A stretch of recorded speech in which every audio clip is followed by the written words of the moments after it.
Today I've just done a code read in OBD or EOBD, and I'm looking at a Renault Twingo, a small engine in it, non-turboed one I think. This one has a camshaft position, timing over advanced or system performance bank 1. So I'm not going to order a camshaft position sensor and just do a quick plug-in and order a part. This isn't saying there's a fault with a sensor. This is saying the performance or the timing. So we need to see what's going on. I might do a first check with the sensor just to be sure it's working, but it's not saying it's a fault with the sensor. Then I'm going to look into whether the valve timing, it must have variable valve timing perhaps. If not, it's probably just a stretched chain. This is now in the Renault side of the scan tool, so that's what it is, a Twingo 3, engine type H4D K9K. So I'm going to see what's going on with this one. Sometimes I check the OBD or EOBD first or second, I check them both, because that's the one that really seems to fire up, you know, the fault code that's like giving the problem. Sometimes you get loads of fault codes in the dealer side of the scan tool, and some of them aren't going to be the cause of the fault or something. I like to just get an idea of what's in OBD as well, but also getting a full picture. There's plenty of fault codes in this so far. When this has finished the scan, it'll tell me what they actually are, so I'll just give it a minute. It's actually going through quite quick. Then I'll look out on the list. There's going to be a lot more fault codes on this, and the other one only had one fault code. So I know that's definitely a fault. That's the one that's putting the light on. In this case, I'll see if there's anything else. It might just help me with my diagnostics anyway. Almost done with this. The other thing is we've got a gear symbol and an N. Letter N comes up next to it when it starts running badly. This is a manual transmission, so I'm not sure what that is yet. So I'm nearly done with this scan. Let's see what these fault codes are now. I don't need to press anything. I'll just show us in a second once it's finished this health report. There we go. So we've got the camshaft offset again, and that's the same fault, memory, and it's active as well. So this is listing it as a DF363 and multiplex signal for the CCSL. The data supplied to the cruise control speed limiter are not correct. Okay, and we've got the camshaft sensor plausibility, computer internal electronic fault. So that's not a good one if we've got that. Them memories, they could be down to a low battery power, something like that, because they're not here now. Oil pump solenoid, so it has a solenoid to control the oil pump as well. I've seen that on a Fiat actually. It might be the same idea as what I'm thinking. And what have we got here in the ABS? All sorts of problems. These are all memory, right? So maybe not worry about them just yet. The one that's here is the same as the OBD, kind of what I was saying. They're the ones that really cause the problems sometimes. But if the OBD says no fault code, you do have to go into the dealer side of it to know what's going on. So there we go. That's my direction anyway. Camshaft timing. So that's what I'm going to do. Check out what's going on with that. This is actually full of oil. It's like the first thing to check when there's any sort of valve timing, phaser timing issues. It is full of oil and it looks clean. I've just disconnected the camshaft phaser and the circuit's come up with a new fault code that I've created. So when I put that back on, that fault code will go away. That's just so I know it's the right one. The only thing that looked like a valve solenoid, with me seeing something about oil pressure solenoid in the live data, I don't think that's actually on this car, and that's another problem. There is something that looks like a solenoid, valve solenoid right there. You can't see it. Hold on. There's the only thing I can see that looks like it is, and the wires are quite thin. So at first I thought it might not be, but it is. So I'm going to do some checks on that, see if it's being controlled, seeing if it's got its power and ground at the solenoid, and take it from there. Unconnected at both sides, back probed both sides of the valve solenoid, and I'm sharing a ground direct from the battery using a power probe so that I can go right onto the battery for the ground, because the battery is in the front of the car and the engine's in the back of the car.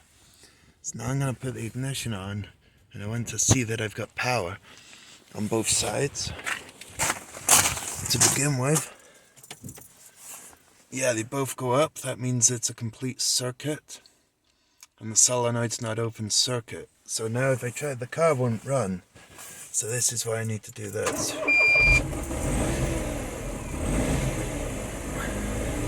There's no control at all.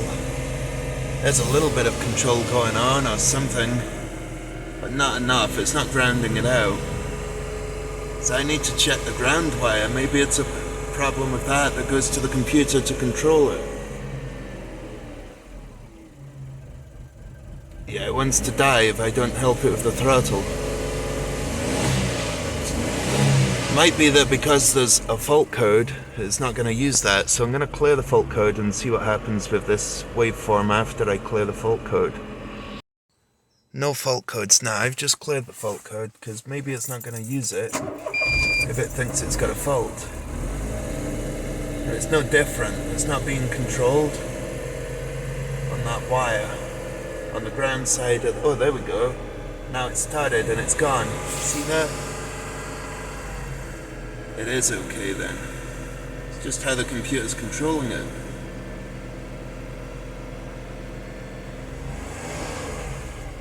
Comes and goes. I don't think it liked what it saw though. So if I rescan for fault codes, read them again, yeah, it's straight back, right? It doesn't like that. It says memory, but that might be because the car's not running, I don't know. But that had gone a minute ago, as you saw, so that's come back. I'll try and start it again.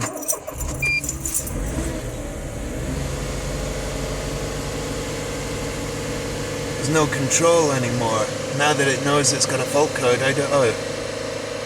Okay. So it does control it, but not for long. Alright, okay. So the solenoid is doing something. What I'll have to do maybe... I've unplugged the connector at the valve solenoid. And you can see the blue is hovering just under 4 volts. And the red is battery volts, 12 volts. The battery must be going down a bit. And we see this spike coming down every once in a while on the blue. That's just the circuit. That's what's coming out of the ECU. So it knows it's an open circuit, and we know the wires are okay all the way back because of this. Main reason I'm doing this is because I wanted to know what side is the ground, which I already knew is the blue. Because that was the one that had the control on it when we were looking at it running. This is just another way to confirm it. So the blue side, I'm going to ground that out and see if there's any change in the valve timing, or the sound of the engine even, when I ground it out.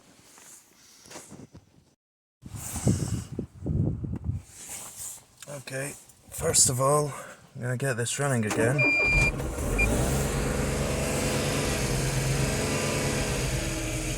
Then we're going to give it a ground briefly on that solenoid. See, that's it trying to control itself there. That's it doing it itself. That's not me pressing this power probe. Trying to get it to tick over quite slow. If I get it to tick over slow, we'll really notice a difference. Right, I'll give it a ground and see if we hear a change. Nothing really.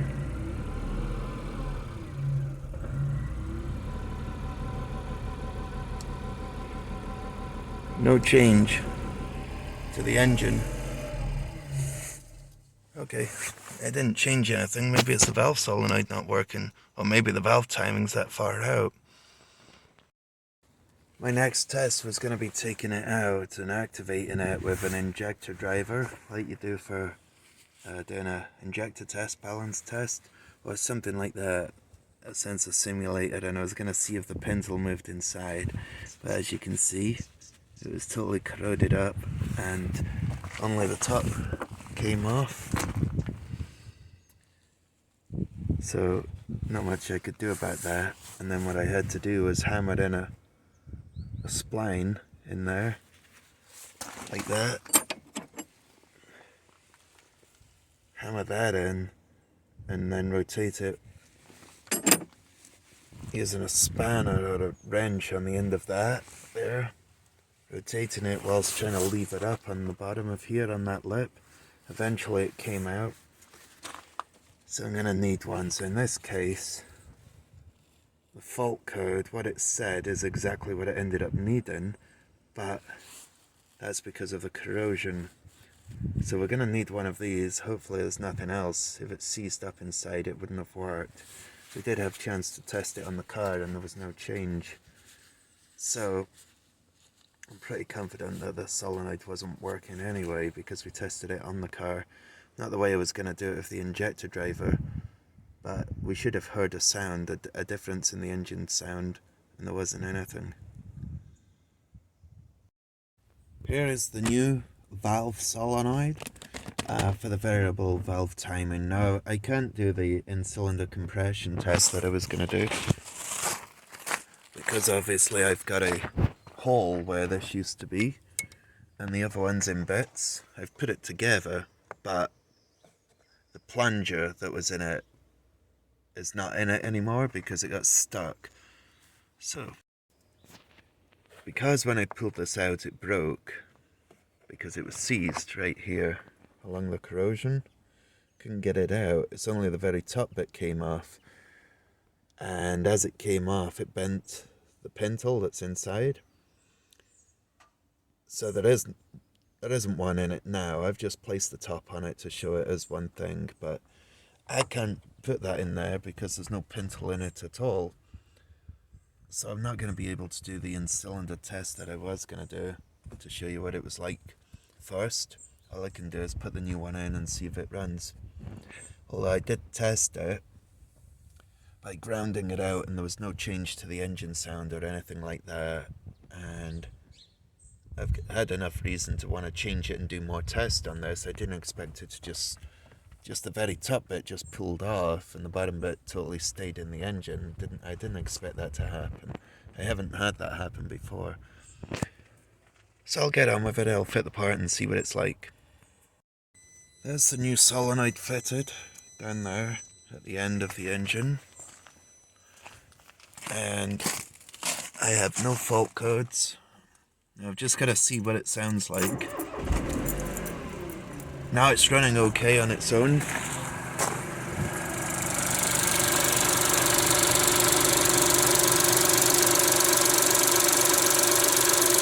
That's it done. Job's done, I can just finish it off. I didn't get the before, so I might not bother doing an after in cylinder. Just wondering whether it's worth doing it.